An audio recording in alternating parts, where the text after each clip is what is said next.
بسم اللہ الرحمن الرحیم۔ حدیث نبوی۔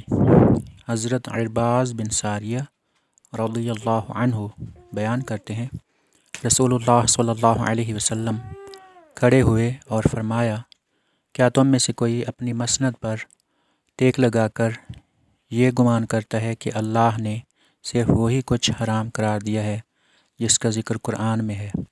سن لو، اللہ کی قسم، میں نے بھی کچھ چیزوں کے بارے میں حکم دیا ہے، واضح نصیحت کی اور کچھ چیزوں سے منع کیا۔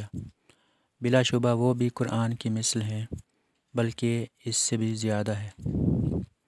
بے شک اللہ نے تمہارے لیے حلال نہیں کیا کہ تم بلا اجازت اہل کتاب کے گھروں میں داخل ہو جاؤ، اور جب تک وہ تمہیں جزیہ دیتے رہیں، ان کی خواتین کو مارنا اور ان کے پھل کھانا تمہارے لیے حلال نہیں۔